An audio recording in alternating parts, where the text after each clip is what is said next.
This is the ZMAR Podcast. Elite Benefits of America helps small and mid-sized companies with their health insurance programs.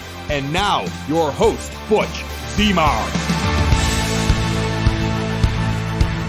Welcome back to the ZMAR Podcast. Today we're going to talk about some things going into the first quarter of 2022. Most of us have finished our open enrollments from the fall. There's some lingering for many different reasons, but for the most part, most of the small and mid-sized companies should be wrapped up and insurance cards in hand at this moment in time. As I was going through and trying to figure out how do I relate to some of the things that we should be starting to work on in the first quarter, it actually brought me back to some of the military days. Some of you that don't know my military background, I did not carry a firearm. I was not in battle per se, but if anybody's watched the movie Midway, that's probably the closest that somebody could relate to what I was doing. I was working on the airplanes, the boxes inside. So one thing from any walk of life that goes through the military, there's definitely discipline. Part of that is how things are done in a process and an order and what needs to be followed through on. It gives us something of structure. One thing for sure, it's all given to you. And so everything's done. When we run our own business or we're growing our company and trying to scale, none of this is a template for us. And each company is going to be a little bit different than another. And so these processes and structures and follow through are an evolving tool that needs to be worked on a regular basis.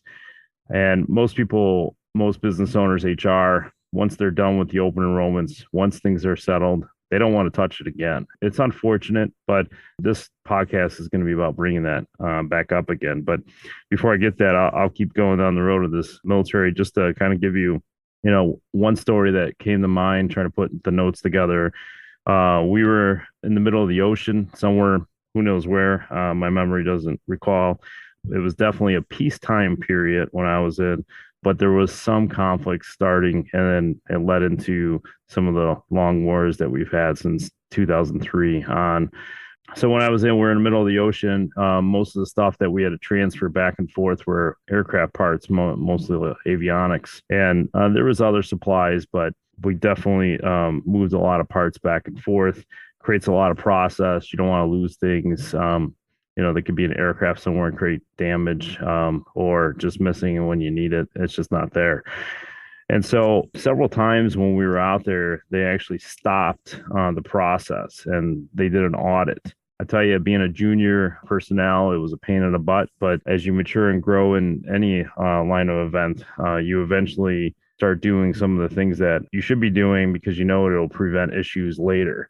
And so these were one of the things that we had to do in order to make it work. So we sat down and we talked about what we were doing and asked questions about the process and are we even doing what was required? In addition to that, is there anything we can make better? Because times evolve, tools have changed things, technology is kicking in, and this is even early on when internet was still new to us. Email was brand new. We had to actually force ourselves to check email, whereas today it's a regular occurrence. Email wasn't there, but the internet wasn't either. So we were just asking, how do we make things better? Just think outside the box to try to make it better. And while I was making these notes, one of the things that came to mind that things have evolved and you try to make better, but sometimes it just doesn't always work. It's just a constant battle. And so some of you listening have never heard of the USS Forstall. Those who have probably never heard the full story. There's actually a good book out there. And in that book, it actually talks through about what the the CO, the commanding officer actually had to walk through prior to any of the events actually occurring. The USS Forstall had one of the, if not the biggest fire breakout on any naval ship in history, at least until current times.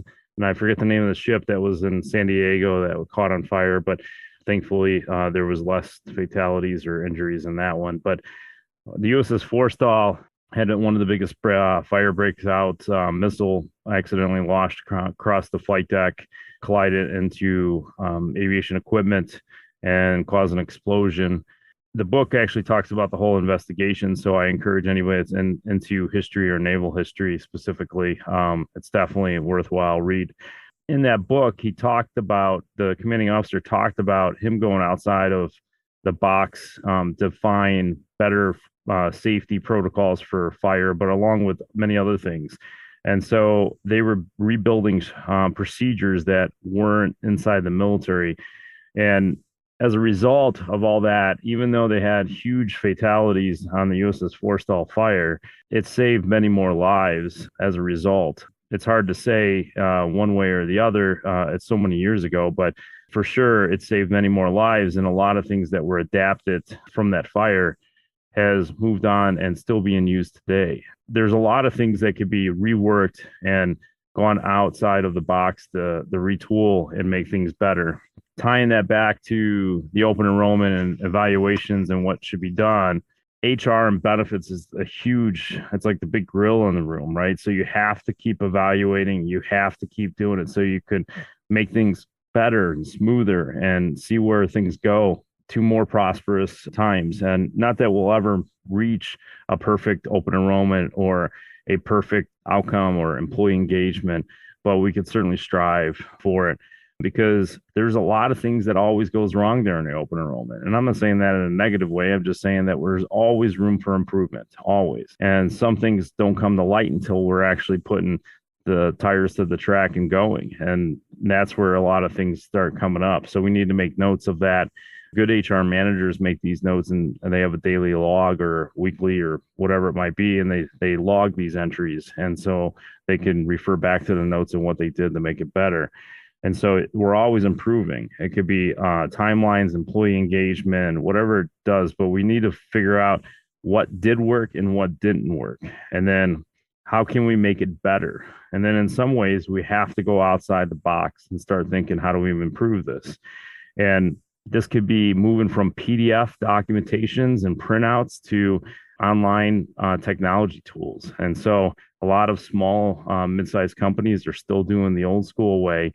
And quite frankly, it's going to be in the dust if it's not already, but it's definitely moving in that direction now. What if your benefit offerings isn't competitive enough? That's definitely something that should be done during the renewal process prior to the open enrollment. But right now is a good time to do it. There's less stress, less worries. You could do some more research. You have timelines that are bigger, and you don't have a time restraint, such as an open enrollment and getting insurance cards in employees' hands. Another big one that we've seen, especially during this last fourth quarter for the open enrollments, is how the contributions that are made by the employer to the employees. The way you contribute to a health plan for an employer that has 2 or 3 employees that are trying to gain access to health insurance can be far different than if you had 15 or 20 or 25 employees or 250 employees. The game keeps changing, but if you keep operating the same way, you could be left in the dust in some ways, and it really could lose some key employees, even just over confusion on how you're handling it. Because when you get to a certain level, you're hiring people for that level. It's not like you're hiring them for a startup or hiring them for certain other expectations when you're smaller, but when you're bigger, they have certain expectations of you as an employer. And so you have to change the game in order to keep competing for the employees. It definitely is something you have to evaluate going forward, because I do think some of the employers that we consulted with in the fourth quarter, they're still going to run into some battles with some employees because of confusion of how they're contributing to their health plans and how much they're contributing to. I'm not saying that employers need to fork over more money, but how they do it and present it is definitely key. So we're not necessarily saving fires out there, maybe HR fires, internal audit fires, but certainly you have to spend the time in order to do it. I'm not asking for a whole lot, but when you're doing this first quarter review or audit, spend some time, maybe once a week, and spend 30 minutes on it. You have 13 weeks to get through this. And that way you can start building the plan, because in the second quarter, if you're doing proactive analysis for a benefit plan, you might be meeting with vendors and maybe brokers for that matter in the second quarter, because you don't want to waste time. You want time on your side so that you could do good calculations and good evaluations and and maybe have a second interview with a vendor or a product line that might be suited good for your company, but you need to have that extra meeting just to make sure. And so it buys a lot of time. That way in third quarter, you're already looking at open enrollment processes. We're not wasting, especially the bigger the company, the earlier you have to engage. Just because you have 2 or 3 employees, it's never too early. Start early and move through it. Hey gang, ever wonder what it's like to be a small business owner?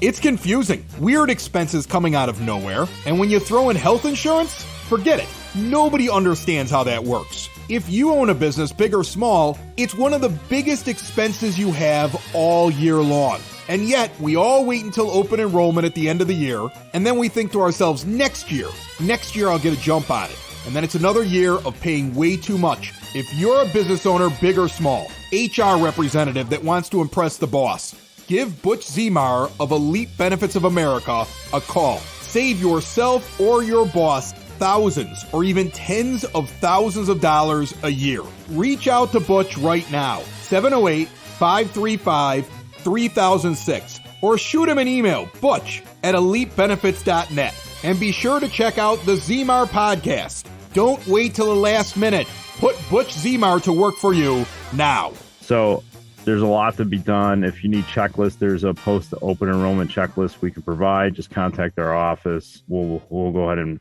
get it over to you. There's a lot you could go through, start scheduling the meetings. I know you just want to push it off your desk, but it's such a big elephant in the room that you can't, at least any longer. I know many employers, health insurance premiums exceed profits. And so it's a big animal that you have to attack. You cannot avoid it any longer. You're going to have to hit it straight on. It's coming after you. And so you're going to lose employees or competition or market share in some degree if you don't start analyzing it and taking control of it. And then in some cases, especially the larger employers that are listening to this podcast, there's different ways to do this. And if your current broker has been working with you for, the same style plans, for example, like the fully insured market, and they go back and they negotiate a 10% decrease after they had a 15% increase, you're still fighting the good fight, but it's not going to win in the long run. There's definitely different procedures and strategies that can be put in place that can help you start winning the healthcare trend and moving it back the other way. Contact our office. We'll help you through it. Keep your current guy, that's fine, or broker. But if you need some guidance, we just want to be assistance any way we can. Next thing on breaking news, this is new and more to come. There's no details, or at least we don't have details. We just have a high level overview at this point. Insurance companies are probably going to roll out information on how this will be pushed out, but it'll be mandatory that health insurance companies start covering home tests. And COVID tests is what I'm referring to, but it's limited per month. And I think the number came out to 8 per person in the household, and it's no cost to the employee. And the reason why is because in some mandated areas that you have to have negative tests every week or within a 72-hour period. This will limit the cost to the employees that are working for your company, but there's definitely more to come on that. That's supposed to start January 20th. So as of this recording, it's not here yet, but it's coming down the pipeline. Pick up those checklists, post renewal or post open enrollment checklist, and start going through it. Start meeting with the vendors. There's a lot to be had in 2022, and let's make it more profitable for you, as well as maybe attracting better employees or engage them a little bit more, and so you can have more positive outcomes in 2022.